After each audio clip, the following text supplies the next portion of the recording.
ഇന്ന് പ്രബലമായിരിക്കുന്ന മതങ്ങളുടെ ആവിർഭാവത്തിന് മുൻപും ശേഷവും ജനിച്ച് ജീവിച്ച് മരിച്ചു പോയ ധാരാളം കൊച്ചു കൊച്ചു മതദർശനങ്ങളും അവയുടെ വിശ്വാസങ്ങളും നമുക്കിടയിൽ ഒരുപാടുണ്ടായിട്ടുണ്ട്. അങ്ങനെ ലോക ചരിത്രത്തിൽ നാമാവശേഷമായ മതങ്ങൾ നിരവധിയാണ്.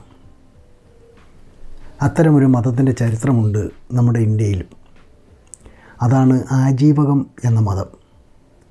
പൗരോഹിത്യ ഹിന്ദു മതത്തിൻ്റെ ദുരാചാരങ്ങളിൽ നിന്നുള്ള മോചനം എന്ന നിലയ്ക്കാണ് അക്കാലത്ത് ജൈന ബുദ്ധ മതങ്ങളോടൊപ്പം അജീവിക മതത്തിൻ്റെയും ഉത്ഭവം.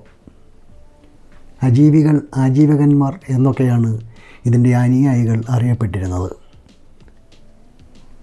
നമസ്കാരം. ലോകായനത്തിൻ്റെ മറ്റൊരു വീഡിയോയിലേക്ക് എല്ലാവർക്കും സ്വാഗതം.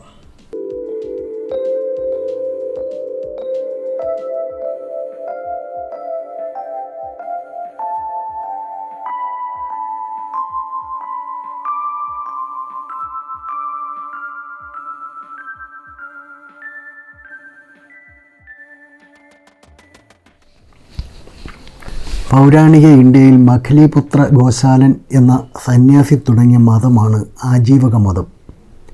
BCE 6-ാം നൂറ്റാണ്ടിൽ ജീവിച്ചിരുന്ന ഗോശാലൻ ജൈന മതസ്ഥാപകനായ വർദ്ധമാന മഹാവീരൻ്റെ സമകാലീനനാണ്. ഇദ്ദേഹത്തിൻ്റെ അനുയായികൾ ആജീവകന്മാർ എന്നാണ് അറിയപ്പെട്ടിരുന്നത്.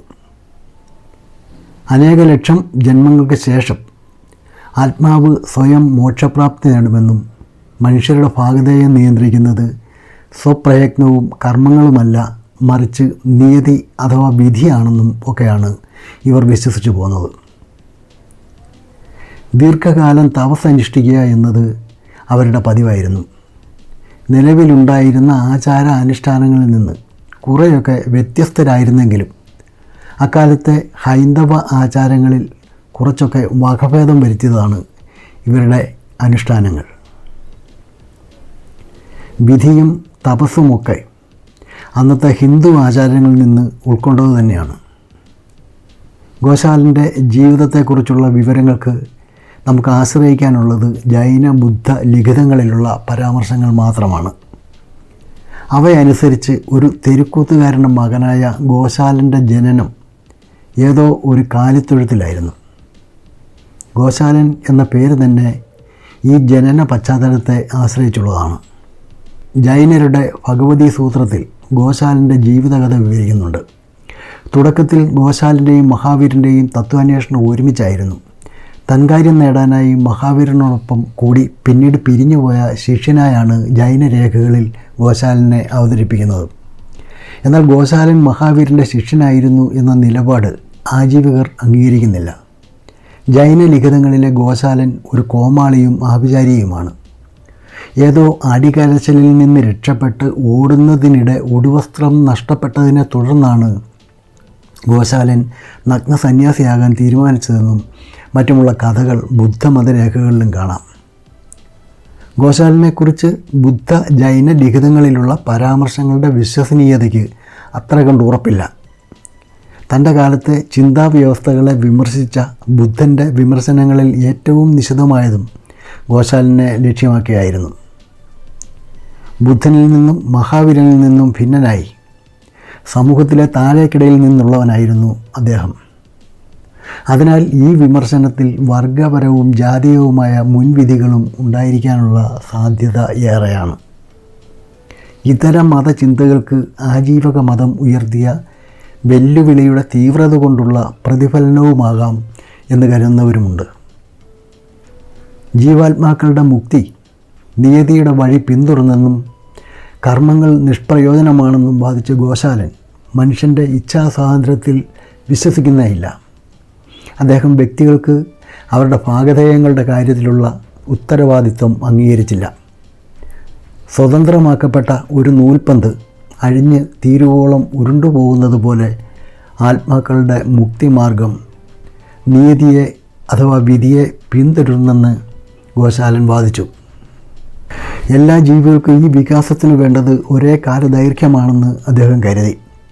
ചിന്തയിലൊതുങ്ങാത്ത ആ ദൈർഘ്യത്തെ വിചിത്രമായ വഴിയിൽ ഗോശാലൻ നിർവചിച്ചു. ഭൂതകാലം വർത്തമാനത്തെ സ്വാധീനിക്കുമെന്ന് ആജീവകന്മാർ കരുതുന്നില്ല. ഭൂതമൃതവും എന്നേക്കുമായി ഇല്ലാതായതുമാണെന്നായിരുന്നു അതിന് അവർ പറഞ്ഞ ന്യായം. മനുഷ്യരുടെ അതിനിസ്സാര കർമ്മങ്ങൾ പോലും നിയതിയാൽ നിശ്ചിതമാണെന്നും അതിനെ മാറ്റാനോ സ്വാധീനിക്കാനോ ആർക്കും സാധ്യമല്ലെന്നും അവർ വിശ്വസിച്ചു. സന്യാസ ജീവിതം പിന്തുടരുന്നവരും തപോവൃത്തി അനുഷ്ഠിക്കുന്നവരും ആജീവകന്മാർക്കിടയിൽ ഉണ്ടായിരുന്നു. സന്യാസികളാകുന്നവർ അതാണ് അവർക്ക് വിധിച്ച വഴി എന്ന് വിശ്വസിച്ചു. ആജീവകന്മാരുടെ തപശ്ചര്യകൾ അതികഠിനമായി. നവസന്യാസിയുടെ തലമുടി ഓരോന്നായി പിഴുതെടുക്കുന്നത് പോലുള്ള കഠിനമായ സ്വയം പീഡനം അതിൻ്റെ ഭാഗമായിരുന്നു. ശിവജ്ഞാന സിദ്ധിയാറിൻ്റെ കർത്താവ് ശ്രമണന്മാരെ വിവരിക്കുന്ന കൂട്ടത്തിൽ ആജീവകന്മാരെ പറ്റി സൂചിപ്പിക്കുന്നുണ്ട്. ആജീവകന്മാർ അശോകവൃക്ഷത്തെ ദൈവമായി ആരാധിക്കുന്നു, വേദങ്ങളുടെ ആധികാരികതയെ നിഷേധിക്കുന്നു, കർക്കശമായ സന്യാസം അനുഷ്ഠിക്കുന്നു. ദിനേനയുള്ള കുളിയുടെ അഭാവം മൂലം അവരുടെ ശരീരം വൃത്തികേടായി സൂക്ഷിച്ചിരിക്കുന്നു. ഗൃഹസ്ഥ ജീവിതം പരിത്യജിച്ചിരിക്കുന്നു. ഒരുതരം പായ കൊണ്ട് അവർ നഗ്നത മറച്ചിരിക്കുന്നു. അവരുടെ കയ്യിൽ ഒരു കെട്ട് മയിൽപ്പീലി കൊണ്ട് നടക്കുന്നു തുടങ്ങി വലിയൊരു കൂട്ടം ആരോപണങ്ങൾ ഈ ഗ്രന്ഥത്തിൽ വിവരിക്കുന്നുണ്ട്. 5 തരം ഫലങ്ങളും വേരുകളും അവർ ഭക്ഷിക്കാറില്ല എന്ന് ഭഗവതി സൂത്രത്തിലും പറയുന്നു. ഒന്നിനും അടിസ്ഥാന കാരണമില്ലെന്ന് വിശ്വസിക്കുന്നവരാണ് ആജീവകന്മാർ. എല്ലാ വസ്തുക്കളും ജീവികളും സൃഷ്ടിക്കപ്പെട്ടിരിക്കുന്നത് യാതൊരു കാരണവും കൂടാതെയാണെന്ന് അവർ സിദ്ധാന്തിക്കുന്നു. നേട്ടം, നഷ്ടം, സുഖം, ദുഃഖം, ജീവിതം, മരണം എന്നിങ്ങനെ 6 അനിവാര്യതകളുണ്ടെന്നാണ് ഇവരുടെ വിശ്വാസം. എല്ലാ പ്രവർത്തനങ്ങളും നിർണ്ണയിക്കുന്നതും നിയന്ത്രിക്കുന്നതും വിധിയാണ്. കർമ്മസിദ്ധാന്തത്തിനെതിരാണവർ. ഭൂമി, ജലം, അഗ്നി, വായു, ജീവൻ എന്നിങ്ങനെ പഞ്ചഭൂതങ്ങളുണ്ടെന്ന സിദ്ധാന്തം അവർക്കുമുണ്ട്. എല്ലാ ചേതന അചേതന വസ്തുക്കളും നിർമ്മിതമായിരിക്കുന്നത് അവ കൊണ്ടാണെന്ന് ഇക്കൂട്ടർ പ്രഖ്യാപിക്കുന്നു. ആജീവക മതം ഭാരതത്തിൽ ഒരു സഹസ്രാബ്ദത്തിലേറെക്കാലം സജീവമായിരുന്നു. നൂറ്റാണ്ടുകളോളം അത് ബുദ്ധ ജൈന ധർമ്മങ്ങളെപ്പോലെ വ്യവസ്ഥാപിതവും ബഹുമാനിതവുമായ ഒരു മതപ്രസ്ഥാനമായിരുന്നു. രാജാക്കന്മാർ ഗോശാലനും മറ്റ് അജീവക സന്യാസികൾക്കും സമ്മാനങ്ങൾ കൊടുത്തയക്കുകയും ഭൂസ്വത്ത് ദാനം ചെയ്യുകയും ചെയ്തതിന് രേഖകളുണ്ട്. അശോക ചക്രവർത്തിയുടെ മാതാവ് ധർമ്മദേവി അജീവക മതവിശ്വാസിയായിരുന്നുവെന്നും റോമില താപ്പർ സൂചിപ്പിക്കുന്നു. ക്രമേണ ക്ഷയിച്ചില്ലാതായ അജീവക ധർമ്മം ഏതാണ്ട് 14-ാം നൂറ്റാണ്ടോടെ പൂർണ്ണമായും അസ്തമിച്ചു. അജീവകന്മാർ ഭാവി ഫലം പ്രവചിച്ചും ഹസ്തരേഖ നോക്കിയും ജീവിതവൃത്തി കഴിച്ചു വന്നു. സന്യാസവും ഗോമൂത്രപാനവും ഇവർക്ക് നിർബന്ധമായ ചടങ്ങുകളായിരുന്നു. നാടോടി കവികളായിരുന്നു ഇവരിൽ ഭൂരിഭാഗവും. എന്നാൽ വേശ്യകളുമായി ബന്ധപ്പെട്ട നിലയിൽ അവരെ കണ്ടിരുന്നതായി ചില പ്രസ്താവങ്ങളുണ്ട്. ഗോശാലൻ തുടക്കമിട്ട ഈ പ്രസ്ഥാനം കാലക്രമത്തിൽ അസ്തമിച്ചു. ഗോശാലൻ്റെ ശിഷ്യന്മാരിൽ പ്രമുഖന്മാരായ പൂർണ്ണ കശ്യപനും പകുധക ഛായനും അധപ്പതനത്തിൽ നിന്നും ആജീവകന്മാരെ രക്ഷിക്കാൻ ശ്രമിച്ചെങ്കിലും പരാജയപ്പെട്ടു. ബുദ്ധ ജൈന ജനവിഭാഗങ്ങളുടെ മുന്നേറ്റത്തോടെ ആജീവക സമൂഹം ക്ഷയിച്ചു തുടങ്ങി. ബുദ്ധ മതാനുയായിയായിരുന്ന കോവലൻ്റെ പത്നി കർണകി ആജീവിക മതാനുയായിരുന്നു എന്ന് കേരള സാഹിത്യ ചരിത്രത്തിൽ ഉള്ളൂർ എസ് പരമേശ്വരയ്യർ പ്രസ്താവിച്ചിട്ടുണ്ട്. ഈ വീഡിയോ ഇവിടെ അവസാനിക്കുന്നു.